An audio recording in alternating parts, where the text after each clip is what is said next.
Today, how to stop the central bankers' power grab.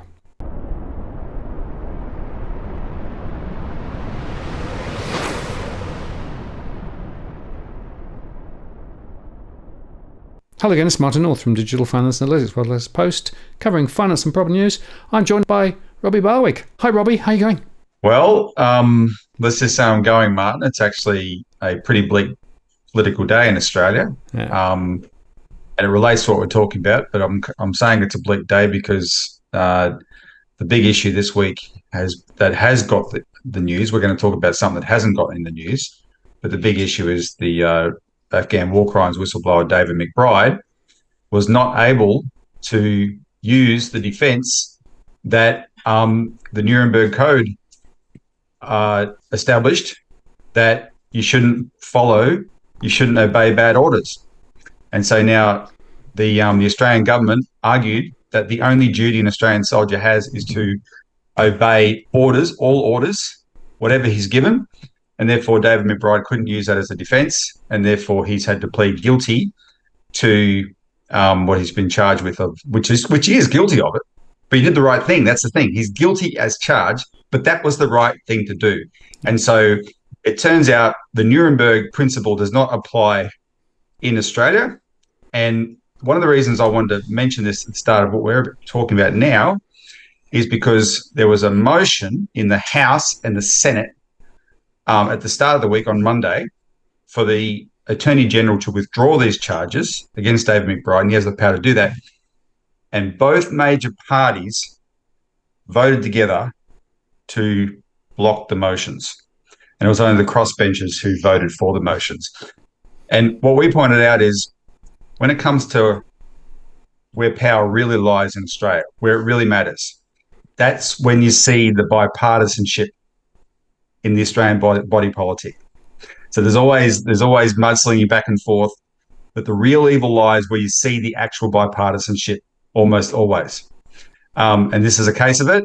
And we're going to be talking about something else that we have to act now, or else a bipartisan plot will put it through Parliament and take away our very basic protections that people fought for in the past. Yeah, and just two observations. The first is, of course, it's shocking that you have to follow orders, whatever the orders are. You know, that is something which at law has always been held. You know, you've still got an accountability to what you do. You can't just say, I'm following orders, so therefore it's always right. Second point is this idea that, in fact, the two sides of politics are horribly similar in terms of what they think the priorities are, is actually very relevant also to the finance sector, right? Because we still have the situation where both sides of politics are still very strongly aligned to the finance sector. And whilst we've got a little bit of movement on the regional banking and those sorts of things, the fundamental question is are the politicians actually so aligned to bankers that they're going to do things that actually don't necessarily provide the best support for Australia and Australians? And that's the critical question. No, exactly. So the reason for tonight's show, so soon after our last one, because we got together a week ago to encourage people to make submissions to this very quick Optus outage inquiry, just to ram home the point that stop the banks doing away with cash. So that deadline expired today to make those submissions, and hopefully just that public display of anger on that issue has an impact on the way that inquiry goes over the next few days. So that's great. But that was just one of those things where we needed the public to, make a loud noise, right? What we're about to talk about, Martin, is something much more fundamental. This is a call to arms. This is battle stations, because there's a bill about to be put up into Parliament that we must block. We must mobilise against this bill. And that means, and we'll put the details below, that means making phone calls and sending emails immediately. Now, there's a week between now and the next sitting of Parliament. And when the next sitting of Parliament's on, I will be up in Canberra. But the bill we're talking about is the culmination of what you and I talked about earlier in the year, which is the RBA review is finally being implemented. The recommendations of the Reserve Bank Review are finally being implemented in the form of a bill. And Jim Chalmers announced last week that he'll be introducing that bill in the last week of November. It hasn't had an exposure draft consultation, which is what most bills have, and that gives us time to intervene at that level and at every stage of the way. And so, just for the benefit of the veterans who are really regulars of the show and been watching for quite a few years, remember the cash ban bill in 2019. We first got wind of that when it was released as an exposure draft, and we were able to organise 6,000 or so submissions against it to the Treasury, and that set the scene for being able to defeat it. Most recently, we've had the ACMA social media disinformation, misinformation bill, which is this very Orwellian piece of law that where the government will fine social media for having posts that the government decides is disinformation, but any government communication is exempted from being defined as disinformation under this bill. So it's incredibly Orwellian. That had an exposure draft. There was a massive backlash in the exposure draft consultation period. And so this week we've had a victory where the government has actually backed down and sent that bill back to the drawing board, which is great. They've used certain fig leaf reasons, like they have to look at religious protections and whatever. But nevertheless, the real issue there was there was such an enormous outpouring of anger in the form of consultations, that exposure draft, that had a big impact. So that's what we were looking for with this RBA review bill. We knew it would come up in the form of a bill, but we were looking for the exposure draft. It's clear to us now, Martin, that when Jim Chalmers, the Treasurer, says he's going to introduce this bill in the last week of November, there's not going to be an exposure draft. And in fact, in the interview where he announced this, he made it clear that in his mind, he thinks he's done all the consultation he needs, but he's done it behind the scenes. And most importantly, he's done it with the opposition. And so this will be a stitch-up where the opposition and Labor agree to pass this thing, and it will go. And if we don't do something, it will go through as is. And if that happens, there's a couple of measures in the bill that will repeal provisions that exist in Australian law, which are very, very important protections. These were hard-fought protections. These are some of the biggest issues in Australian politics, which not enough people know about. But we talked about them 6 months ago. That is what we must, muster our forces and strive to protect right now, or else if we don't, we're going to have a banker's dictatorship. Yeah, Robbie, I mean, this is really, really critical, right? Because essentially what this is about who is actually in charge of the economy, right? Because if effectively the government says nothing to do with us, it's all the Reserve Bank's fault when things go wrong, then we've lost a critical control mechanism. So that's, to my mind, the really important issue, and why people need to actually wake up and, again, make a fuss on this. Actually, Martin, what I think we'll do is I want to show the viewer a video. Now, we're not going to play the video. I just want to put up on the screen here of a video that our organisation made 6 months ago about this issue after the RBA review came out, because we knew this would be a big fight. And we'll put the link to this video below because that will explain the larger historical issues for people, so we don't have to recap and make it this too long a video, this discussion. But have a look, make sure it's 6 minutes 25. Watch this video where we give the history of this issue so people understand why it's so important. Anyway, so the crux of the matter is this.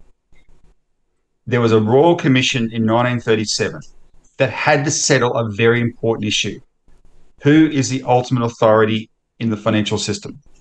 Is it the unelected bankers or is it the elected government? Because back in 1930 and 31, 32, there was a fight over this issue in the middle of the Depression because the elected government wanted to use the government's bank, the Commonwealth Bank, to issue money into the economy to build infrastructure and invest in industry to create jobs, because we had 30% male unemployment. And the governor, the unelected governor of the bank, who worked for the government, refused to follow the order. And he was backed up by the Bank of England, also unelected bankers. He was backed up by the Bank of England's envoy to Australia, Sir Otto Niemeyer, who became the Bank of England's first representative at the Bank for International Settlements, which is not an insignificant thing. And so this was a massive fight in those days. And on one side, you had mainly Labor figures, and on the other side, you had bankers and what became the Liberal Party. But those Labor figures were people like John Curtin and Ben Chifley. And this was the defining fight in the history of the Labor Party. And I challenge any Labor person to a debate about this.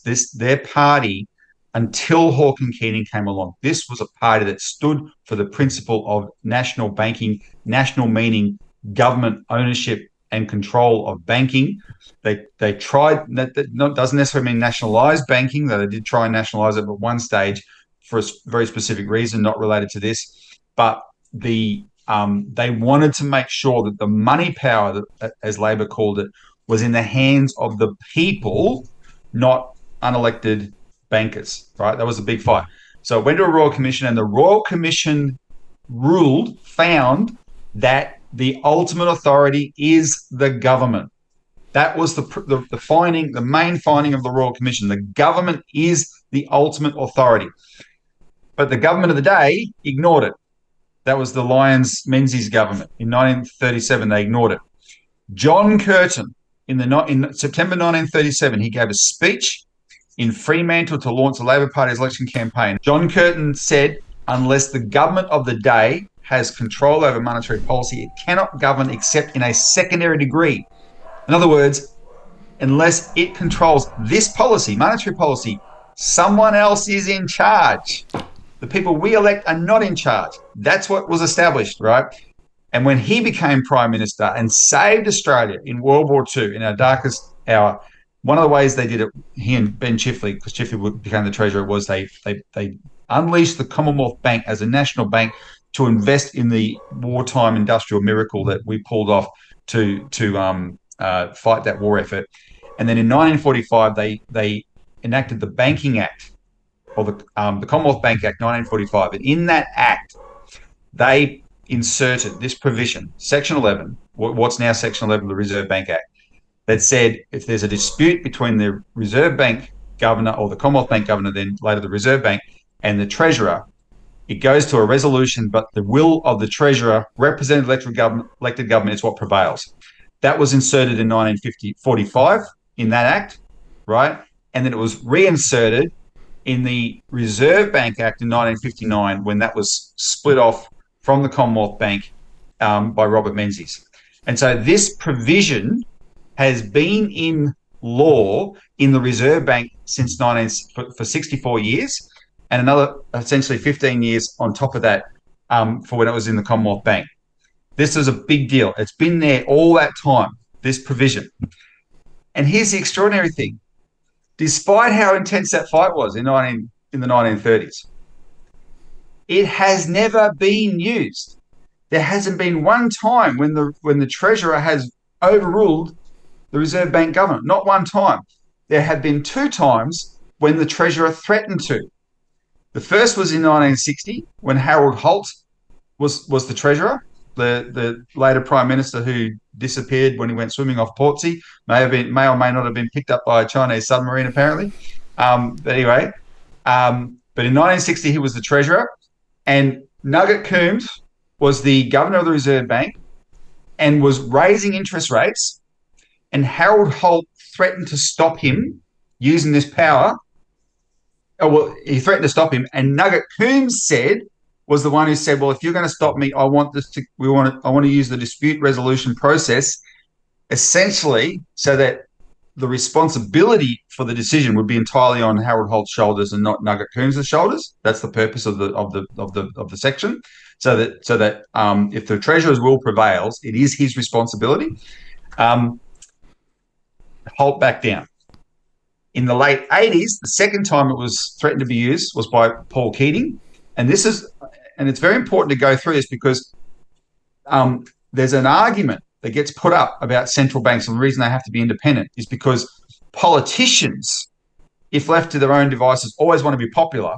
And if they control the central bank, they will use its money creation powers to just keep creating money and flood the system with money to make themselves popular, and they'll bring the system down that way. That's the argument.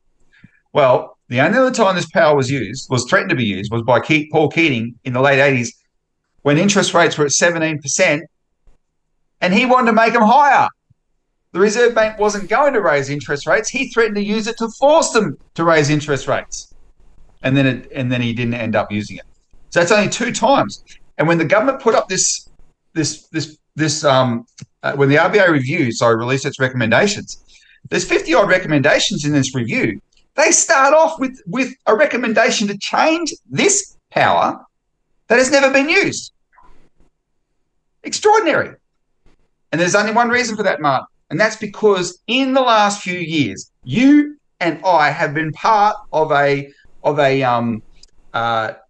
sort of a meeting of minds that has included people in the Senate where there has been a growing chorus for, especially in the context of financial crisis and COVID, and the malaise in the economy, etc., a growing chorus for the Reserve Bank to be used as a national bank again, for the government to take charge and say, if you can use your powers to prop up the banks, the private banks, give them all the money in the world, use your powers to look after the Australian people by investing in the real economy.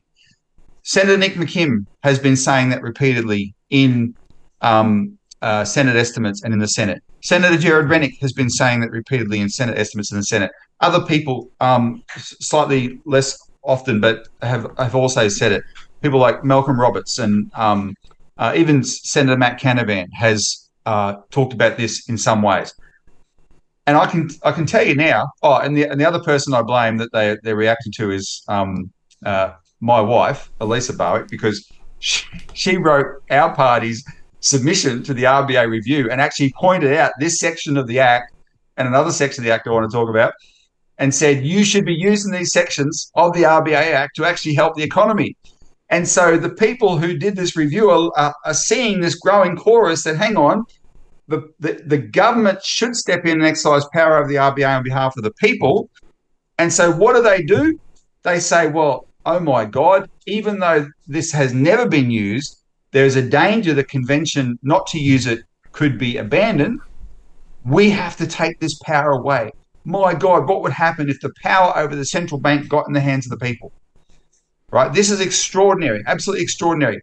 They see the writing on the wall. They see the effectiveness of this broader campaign for economic sovereignty that we've been part of, taking back the democratic power over the system that we've been pushing for, and they want to take the mechanism away.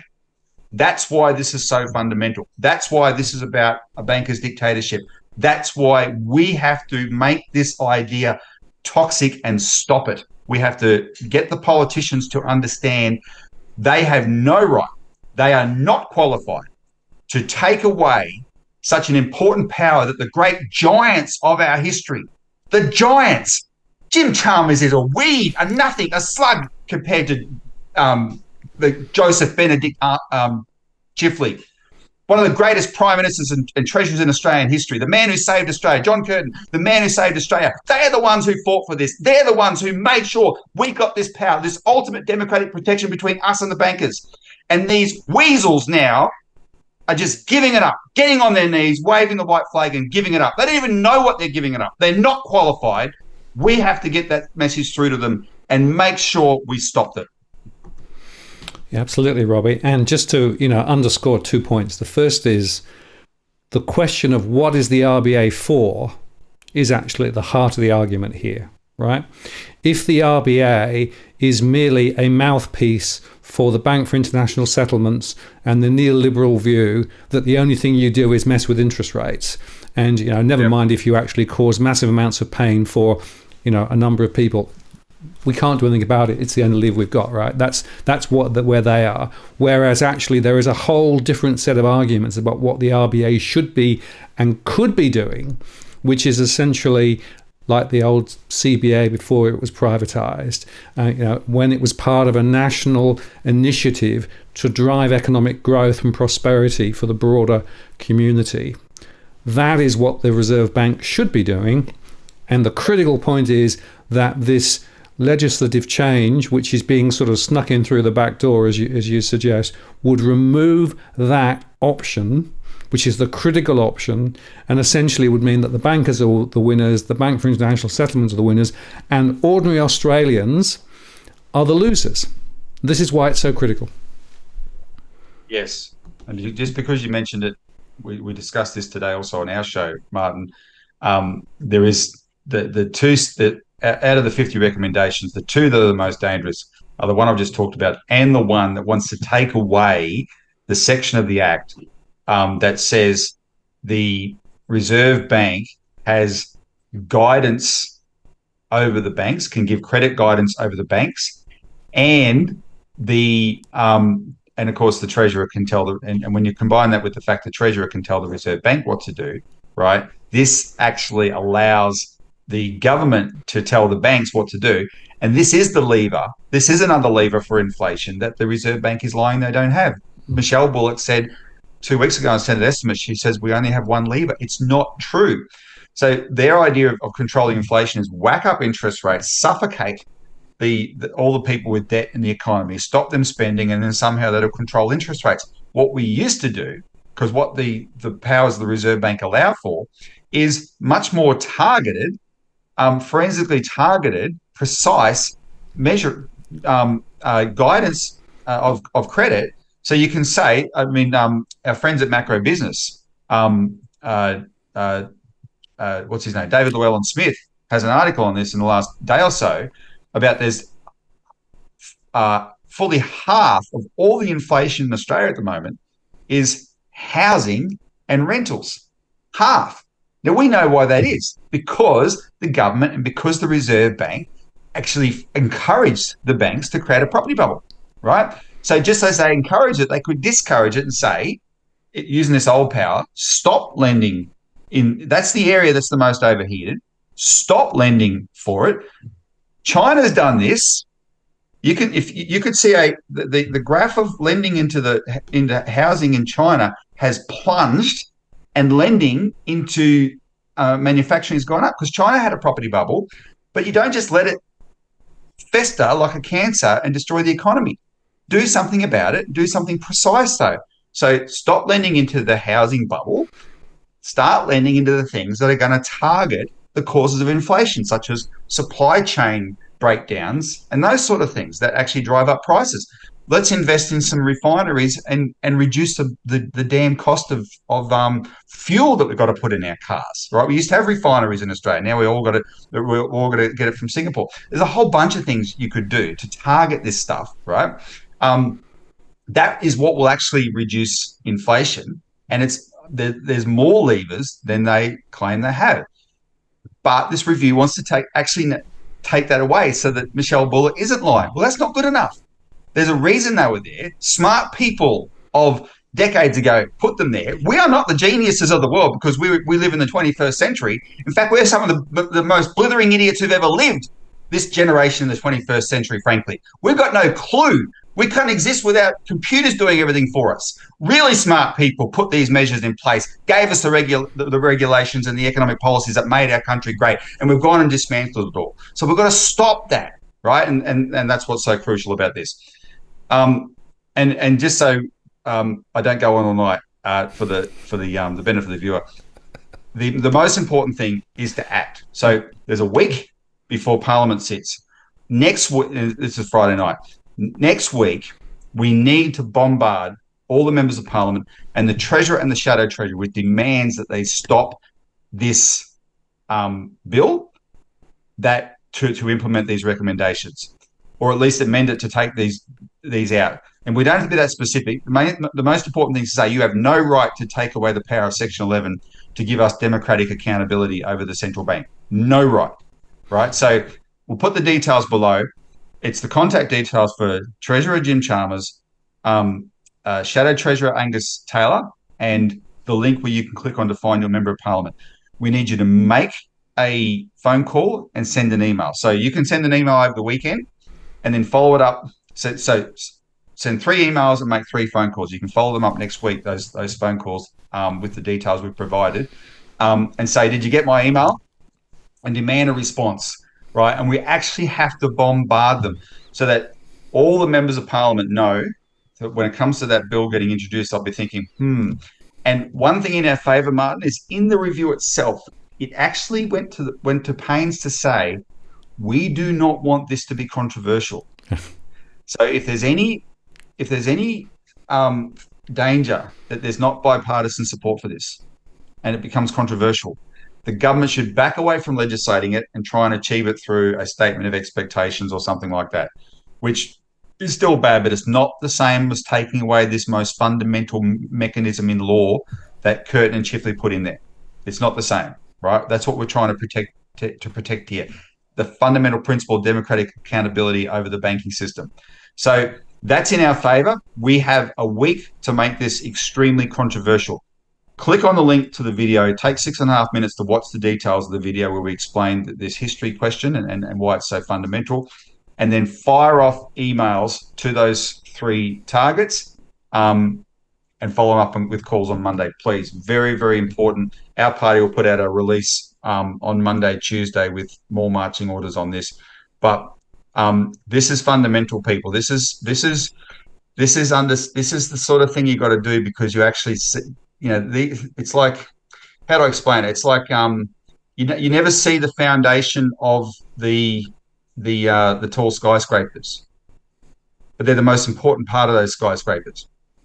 So we're talking about a provision in law, which is a foundation provision in law in terms of what Australia is, and it reflects the great political battles in our history, and it's about to be pissed in the wind, and we can't let that happen.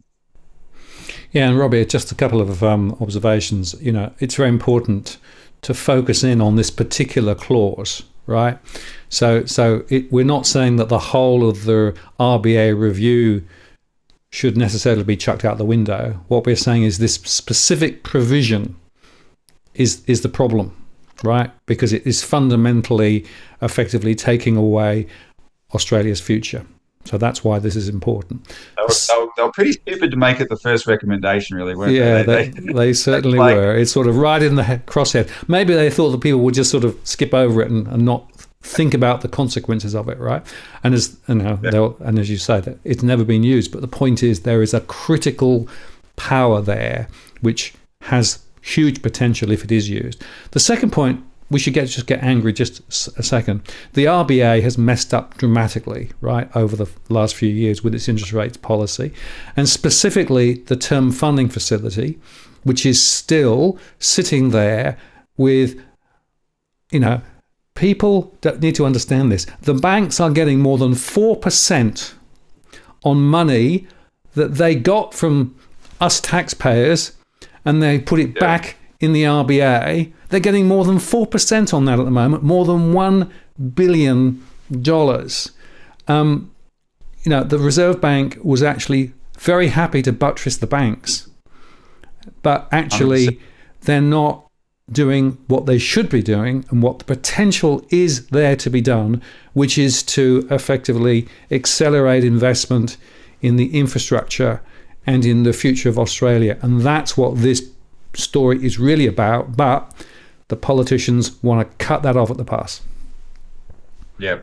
And like I said, Martin, they're not qualified. They don't know history. They don't understand economics. They're spoon-fed adult babies when it comes to the fundamental principles of the governance of Australia and our sovereignty and all these very, very important things. They don't have a clue. You do, and because we know that, we cannot stand by and let them flush this very, very important power down the toilet. I mean, Jim Chalmers is giving up the thing. Jim Chalmers is is it Superman 2, where to get with Lois Lane, Superman gives up being Superman, right, and then lives to regret it. I mean, it's that stupid. And I mean, he looks a bit like Superman, but he's a dill. But it's not about him. This is not a person. This is not based on his preference as a personal, as a person. He has a responsibility. He's the treasurer of Australia. Look at this. There's probably a room in his office that's got all the photos, all the portraits of the previous treasurers of Australia. Go back to the 1940s and look at the true giants of Australian history and the Labor Party, and learn something, for crying out loud. And the only way they're going to get that message is from us. So 3 phone calls and 3 emails this coming week. Very, very important. Everyone do it. But watch the 6-minute video first. Yeah, and just to finalise this, it's very important because, of course, the neoliberal philosophy, which is absolutely percolating through Treasury and through Parliament, right, is the cause of the problem. And what this would do, if it was implemented, would actually reinforce the neoliberal values and approaches and philosophies into the future, right? So this is actually also a critical stand against the neoliberalism, which has done very well for the few percent, but has done absolutely nothing for the bulk of Australians, be they small business or ordinary households. So that's another reason why this is such a critical step. And even the neoliberals who did this to us in the 80s and 90s, the experienced neoliberals, so many of them have come out and said, this goes too far. This is a bridge too far. You cannot give this up. We have an article in our magazine this week. Paul Keating says you must not have a situation where the elected government is subservient to the bureaucracy, right? Peter Costello has attacked the RBA review. Ian Macfarlane and Bernie Fraser, two former RBA governors from the 80s and 90s, have attacked this, right? I could spend the next 10 hours attacking them for what they did, right? But even to them, this goes too far. Yet these schmucks in Parliament are going to get together. I mean, the intellectual giants of Jim Chalmers and Peter Dutton, because Peter Dutton gave a speech a month or two ago endorsing this. These wizards of economics and governance are going to, through a bipartisan backroom pact, pass this, right? And of course, you alluded to it before, Martin, but one other way to think about why this is so urgent, this is happening in the context of everything we've talked about for 4 or 5 years, the increasing power of the Bank for International Settlements over nations using the channels of the central banks, etc. And the Bank for International Settlements is almost completely outside of any control of government and an elected power. What they call the head of BlackRock, Larry Fink, called economic regime change, right, where he said even unelected central banks should be able to dictate government spending, fiscal policy as well as monetary policy, right? Just give up all power to the unelected central bankers. This is all the things being discussed. And so if you had, in emergency conditions, a good person rise to the top in the system and for the sake of the people want to take charge and say, no, this is going to stop, here's what we're going to do, they want to make sure they don't have the power available to them to do that. They're afraid of what we represent, the counterattack against this neoliberalism that we represent. So this is a really crucial immediate battle, and we have to wage it and win it. So go hard, people, go hard. Yeah, and just to make one other point, of course, all the talk about central bank digital currencies and those sorts of things, which is very much being piloted and trialled around the world. Well, guess what? If in fact Parliament had no authority over the Reserve Bank, that would allow the Reserve Bank to implement central bank digital currency without any reference to Parliament. And that, to me, is, again, another really, really critical point. We need to ensure that the central bank is held accountable by Parliament. And therefore, this is so critical. So make sure you pick up the phones, make sure you send those messages. We've put all the links and things below. This is frankly, it's a fight about the future of Australia. Yep. And in a sense, we are the future that our great giants of the past fought for. They fought for the future when they got this measure. We have to fight for the future by keeping this measure. Spot on, Robbie. Well, thank you very much for taking time out of your Friday evening. We'll get this up straight away, and I'm sure we'll be back to revisit this frequently over the next few days, right? This is really critical. I'll be up there. I'll be in Parliament that week because on the Friday at the end of that week, Glenn Isherwood and I will be representing the Citizens Party at the 1st of December hearing of the bank branch closures inquiry, and we're giving testimony. Our testimony starts at 8:50 in the morning, 10 to 9 on Friday the 1st. People can watch that online. But I'll spend the week before that in Parliament talking to members of Parliament about this and about the bank branch closures issue. And we'll make sure that we give updates, and I might even be able to talk to you from Parliament that week. We'll see what we can arrange. No, let's see whether we can do that. And thank you once again, Robbie, for making sure that this matter is on the table. And as you say, it's a critical decision point, and we want to make sure that the politicians do the right thing rather than the dumb thing. That's right. Thanks, Martin. See you later. Bye-bye.